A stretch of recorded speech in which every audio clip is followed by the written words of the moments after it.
I'll give you host back as well. Okay. Did you go back to sleep? Okay. Welcome. A little late, but better than whatever.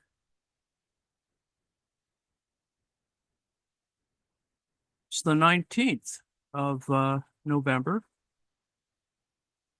This and that.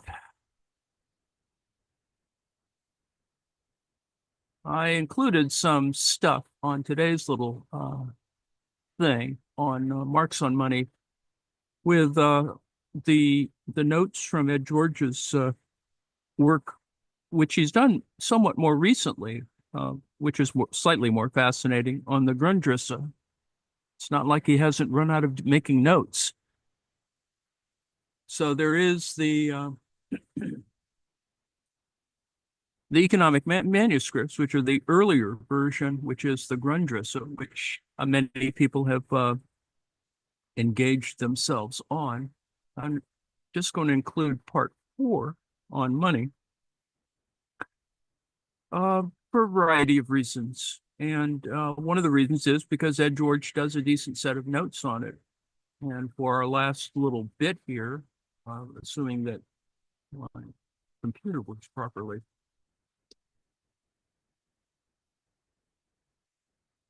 the chapter on money is is somewhat interesting, although it has far too many numbers in it.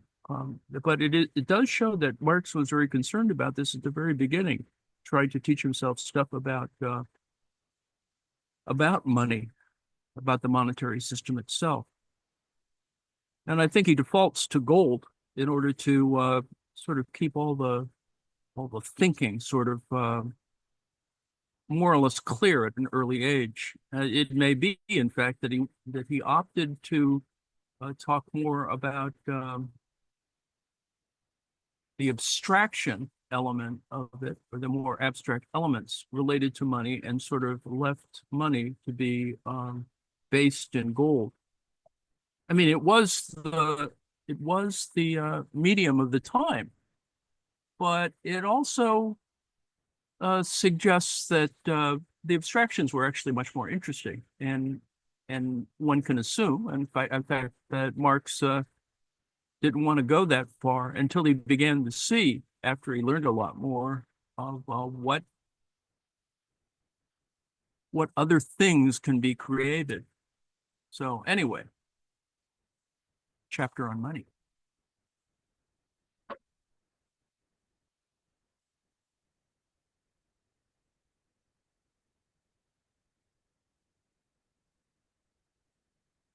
Recall, of course, that chapter 1 begins with commodities, and what Marx is coping with, and which he ultimately resolves by the time he writes Capital, is the question of the commodity.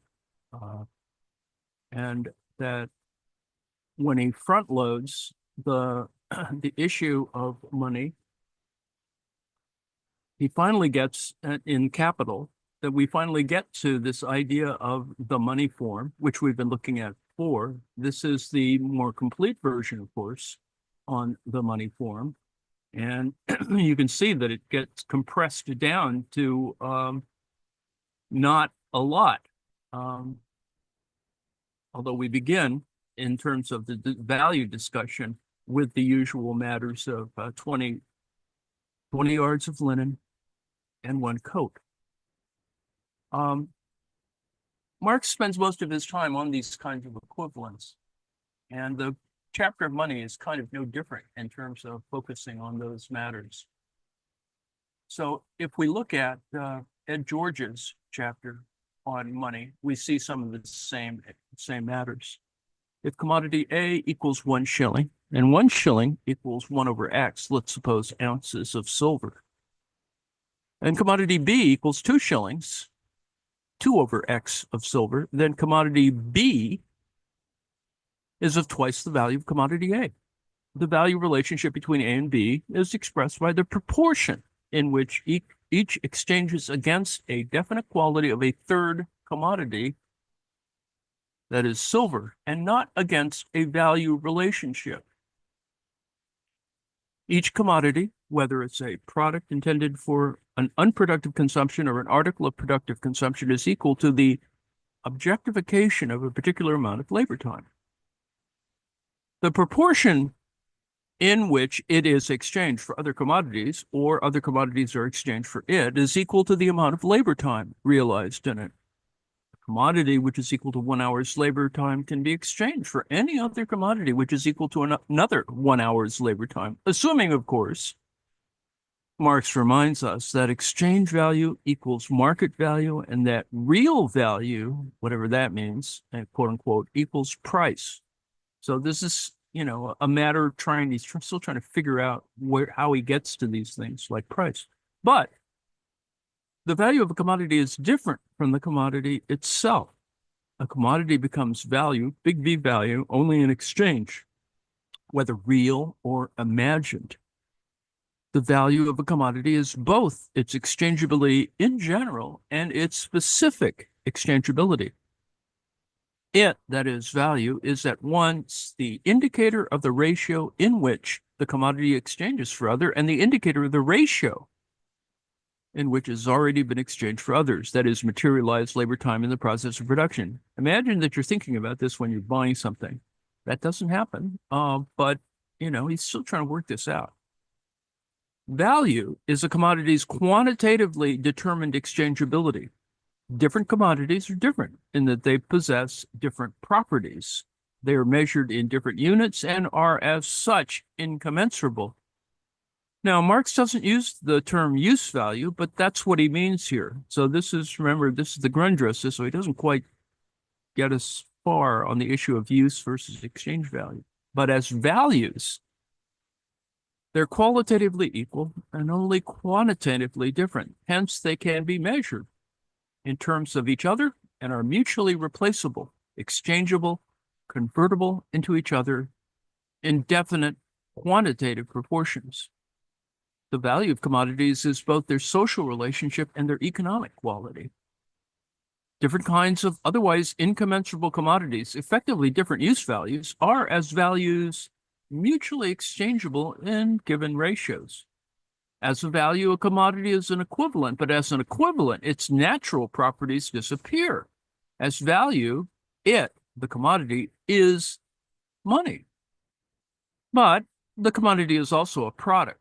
That is, product here is synonymous with what Marx will later call use value. So you can see kind of where Marx is headed. And I suppose this is good from an analysis point of view, but it doesn't really quite help us in the sort of final product. But hopefully this will pry open certain other ideas, because he's sort of coping with this appearance essence business partially here. It's distinct from the commodity as a value, and the commodity as a value is distinct from the commodity as a product. The commodity, in one of its guises, is distinct from itself. Thus, since the commodity as a value is qualitatively distinct from itself as a value, and as a value is qualitatively similar to other commodities, its value requires a qualitatively distinct existence from itself. So this all goes by way of trying to prove that the concept of commodity is not as concrete, maybe not as concrete as we'd like, but it does have certain functions that a commodity might have. On the other hand, it has a degree of abstraction. This is this level of abstraction that Marx is headed towards, whereupon he comes, upon, in some ways, the notion of use value versus exchange value. And of course, Marxist scholars have correspondingly tried to sort of work through that. Hence, we're now at kind of this value form problem, which sort of helps to get big V value explained and sort of explains small v exchange value and where value comes from. So this is Marx speaking. The commodity's value, therefore, must have an existence qualitatively distinguishable from it, and in the actual exchange, this separability must become an actual separation because the natural distinctions between commodities must come into contradiction with their economic equivalents.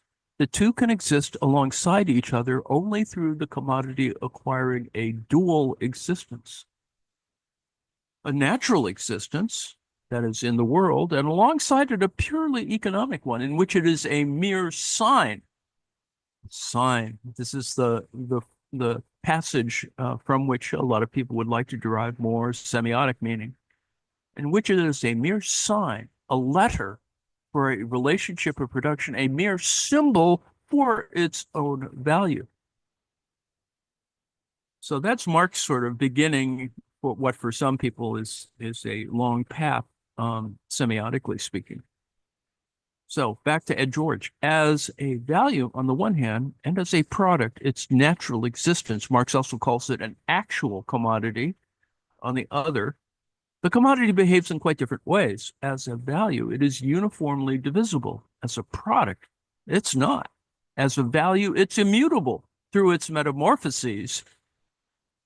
As a product, it is only exchanged in the first place because it's qualitatively different to other commodities, apples and oranges. As a value, it is general. As a product, it is particular. As a value, its exchangeability is determined by itself.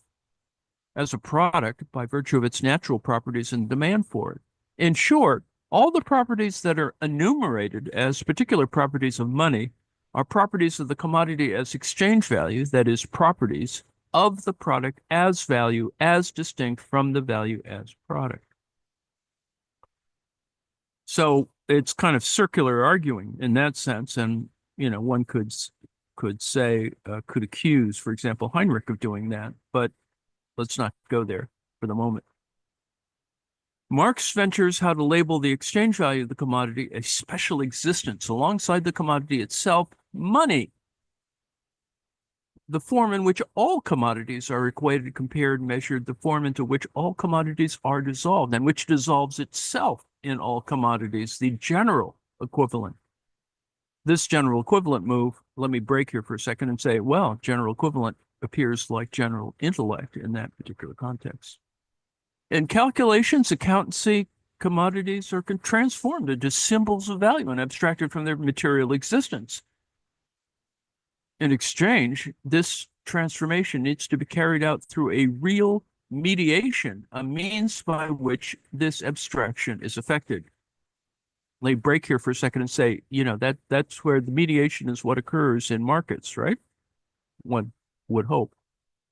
That is in merchandising and distribution, et cetera, and sales. As a product, in its natural properties, back to Ed George, a commodity is not universally exchangeable. To be so, we must first convert itself into exchange value in order to compare and exchange the exchange value with others.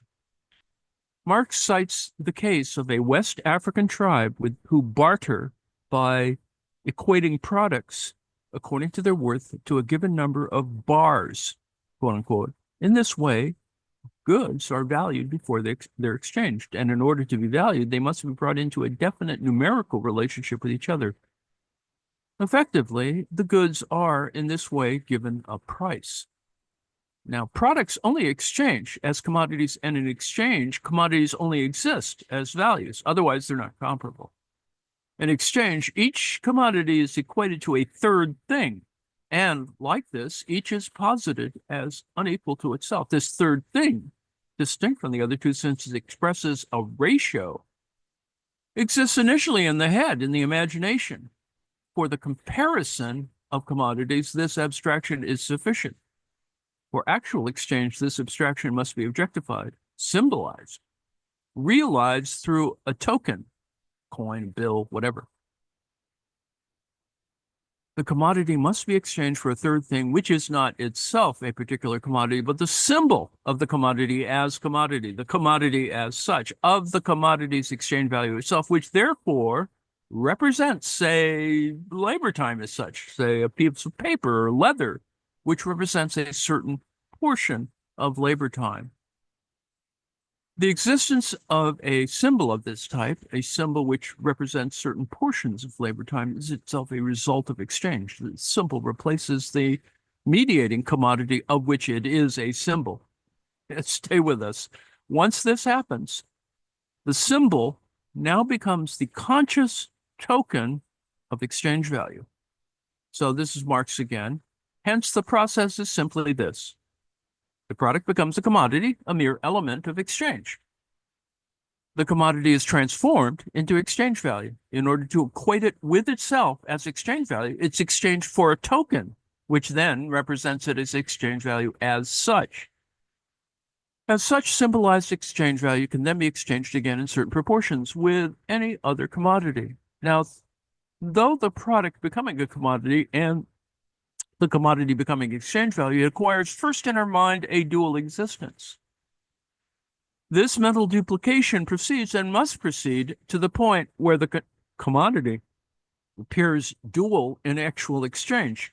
As natural product on the one hand, its exchange value on the other, i.e., its exchange value acquires an existence materially separated from this. Now, Marx is trying to work through what goes on when commodities are created. It is problematic, of course, because let's say the individual, the subject, comes into a store, looks at the object and says, well, that's not that expensive. Well, what if I translated this into the number of hours that I work? What value does it have then? And so that's kind of what he's going on here. And yet, how many people actually do that? How many more hours am I going to work in order to get this Tesla, whatever? So it could be possible. This is what money is, though. Exchange value detached from the commodities themselves and itself existing as a commodity alongside them. So without going too far and without overextending the idea of the imaginary or fictitious elements, these things are at work. They could be at work, especially with my car example there, because, in fact, very few people, unless you're a criminal, goes in to the car dealership with a bag of money, bag of dollars, let's say. In fact, you'd probably have a problem going in with a bag of gold. It wouldn't be the same size and they'd have an issue and blah, blah, blah, blah. Marx now comments a little obliquely, as if he wasn't doing this at all times. The material used to express this symbol is a matter of some consequence, however varied it has been historically. As society develops, it also evolves along with the symbol, the material that more and more corresponds to the symbol, although it later strives to free itself from that material again. A symbol, if it isn't arbitrary, and this is where it gets back into semiotics again, requires certain conditions as regard the material in which it is presented. Thus, the signs for words possess a history, and they do, right? Alphabetic script, and then the whole history, philological history of language, and rife for linguistic analysis, eventually. If money is the result of exchange value, then it is impossible to abolish complications and contradictions arising from the existence of money alongside specific commodities by changing the form of money. Neither is it possible to abolish money itself so long as exchange value remains the social form of product. This was a lot of work to get to the issue that, who's exchanging what, and it is ostensibly being exchanged among people, even though it's arbitrated or mediated by a whole bunch of other things like computers and, writing checks and et cetera, et cetera.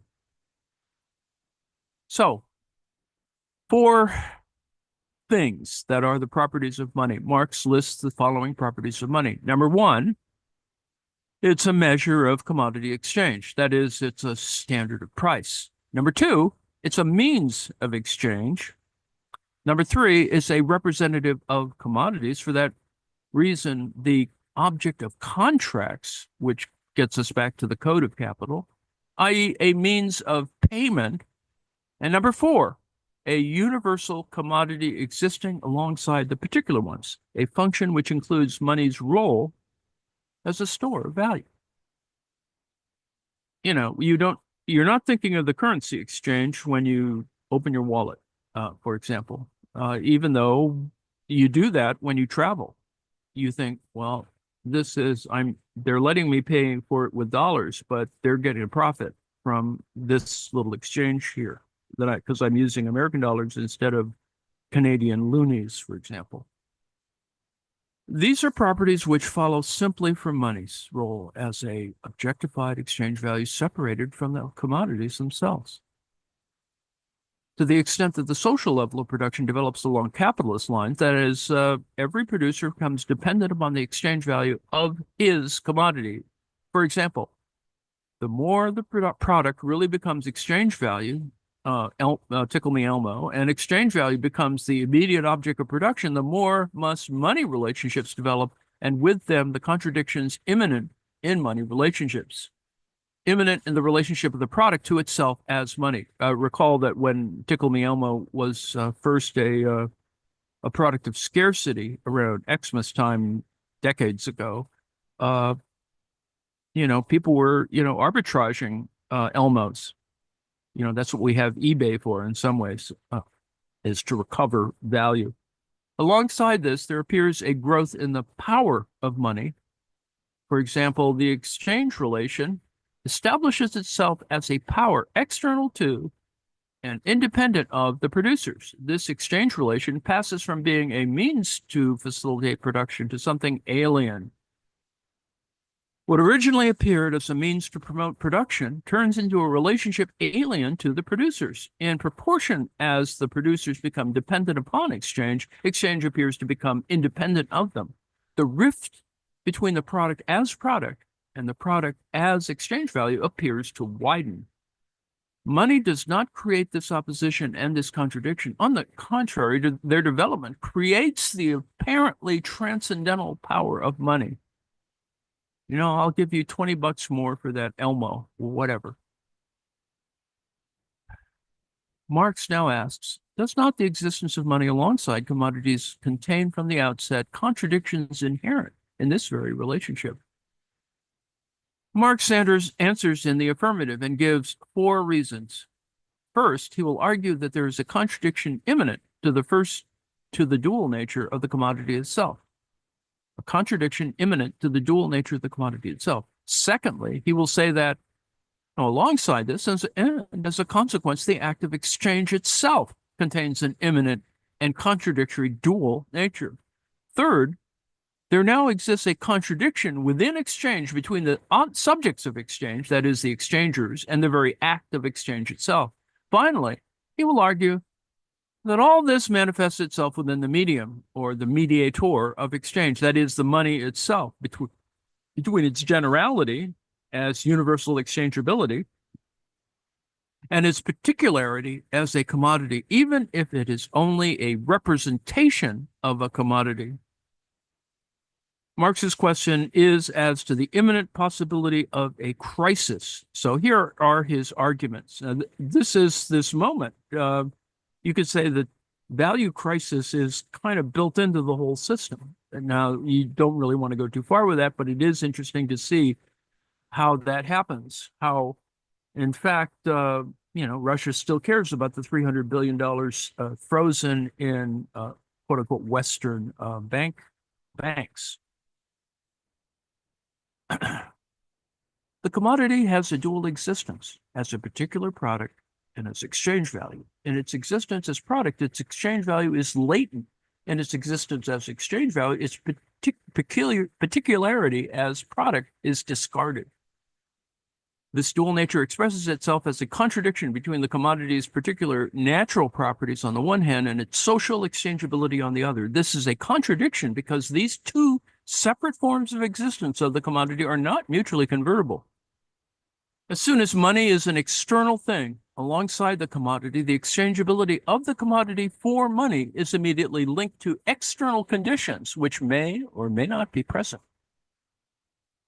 There is no guarantee that the commodity will be exchanged. Whether, therefore, the commodity is convertible into money depends upon circumstances which have no immediate connection with it as exchange value and are independent of it.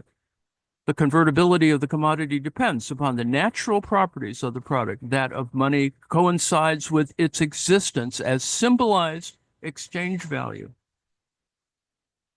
Exchange consists of two acts, buying and selling, separated from one another in space and time. They may correspond or not. They may coincide or not. Disparities may occur between them.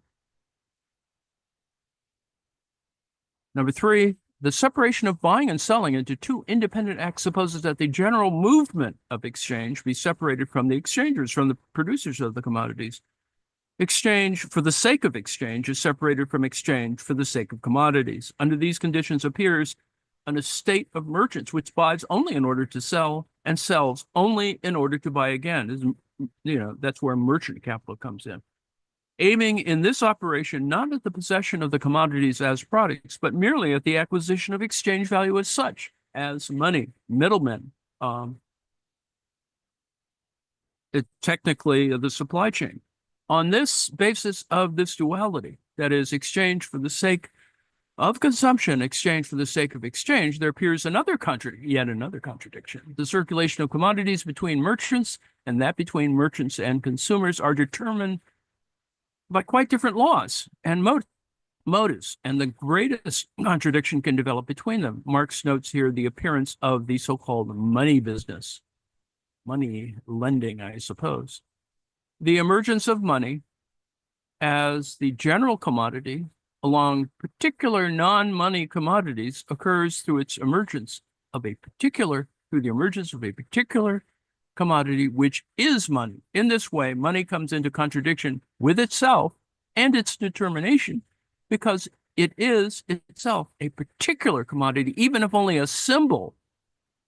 And thus, in its exchange with other commodities, is again subject to particular conditions of exchange which contradict its universal, unconditional exchangeability. You can't eat money, I suppose. Marx summarizes, we're at the end. Now we see then how it's inherent in money to fulfill its purposes by simultaneously negating them, to make itself independent in relationship to commodities, to turn itself from a means into an end, to realize the exchange value of commodities by separating them from it, to facilitate exchange by splitting it, to overcome the difficulties of the direct exchange of commodities by generalizing them, to render exchange independent of the producers to the same extent as the producers become dependent on exchange.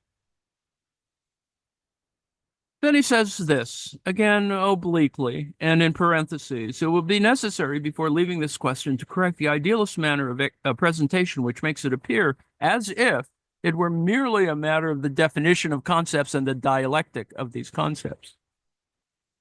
Above all, the phrase, the product or activity becomes a commodity. The commodity becomes exchange value.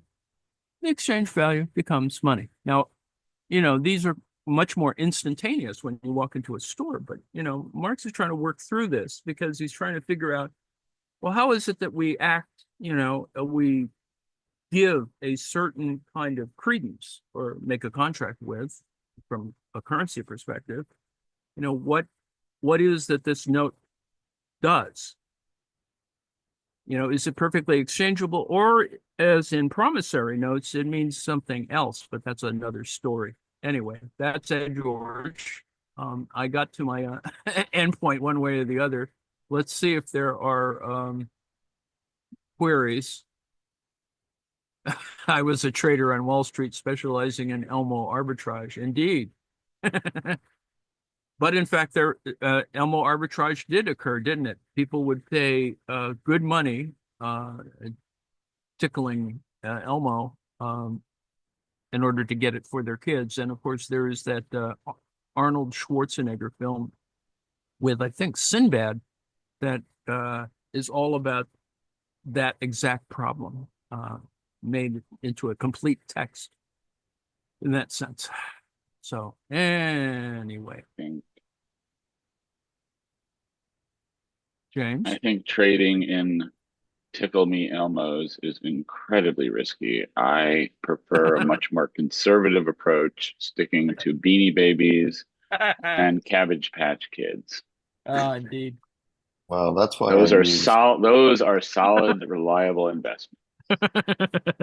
that's why I use the straddle options to hedge the risk. Yeah.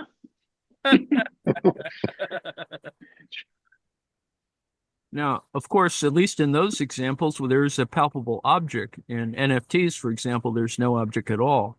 Uh, well, there is an object that you can sort of see and and reproduce, but whatever it is property actually theft at that moment. Right. You're actually buying a bunch of numbers in that case. You're not buying Indeed, anything. You're buying you're you're buying an abstraction, the you're buying a authenticity. space on the blockchain. Indeed, indeed. And I wish people would, unfortunately, would think that way, but whatever. Oh, I think it's going to work out just fine. Well, the people who are going to make money from Bitcoin, for example, or people who have a lot of it. Um, and then of course people who only just bought one Bitcoin at $80,000 or whatever going to get screwed when uh Yeah. the Ponzi bill comes due, whatever. So Oh, you think anyway, it's going to go back down? I thought it was just going to keep going up. oh, it will. It'll mortgage your house. Your house is equivalent in Bitcoin. Oh my God. Uh, uh, well, El Salvador is on the Bitcoin. What else is Ecuador, I think, also maybe. Venezuela tried to do that with its All right. petrodollars, which I think has a little better, you know, something backing it, whatever. Ecuador went on the is using Bitcoin as a official I think currency. I think El Salvador does, and I think Ecuador was trying to do that. I can't recall. But anyway, I don't keep track of these things that much. So Very anyway, good. that I go ahead. I appreciate that you brought the value form before this. I think that the first value form, and then I'm not sure how Marx introduced them, but the concept, to go from value form then to money form makes sense to me. I appreciate that. Yes, yes. It's a kind of, it's for some people a problematic move, but at least gives you something to talk about relative to the exchange value issue and abstraction or whatever. Yeah. So what is he? He talks about these contradictions in money or the money relations, but what do you make of them? I mean, is that It's what just, gives money its special sauce, that it has these contradictions? yeah, he's trying to focus on the contradictions. It's very Hegelian to say that, it is the fact that they aren't the other thing that gives them its power. It's a power of abstraction, and I think he kind of likes that idea that in a market, exchange value gets more complicated. Yeah. Well, more complicated, but also more generalizable, and that's kind of where Marx is always headed. Is I've invented this system to be able to explain human activity or the social interactions or whatever with a variety of qualitative and quantitative methods. Right. These And abstract.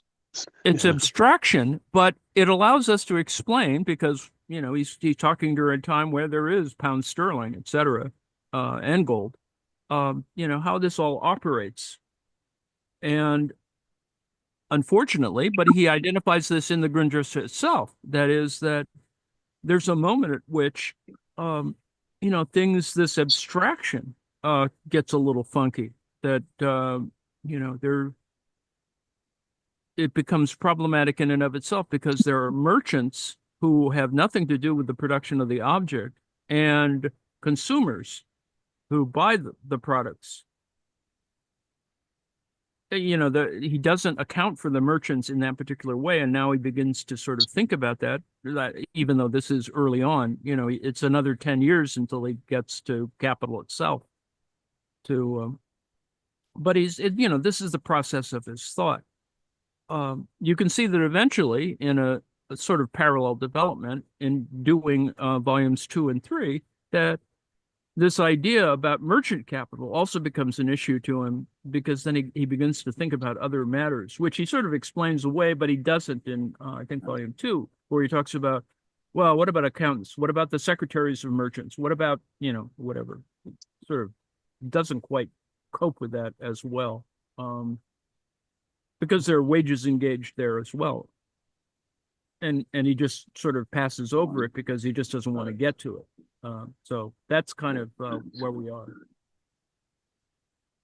So we're at the, thank you for the questions at all.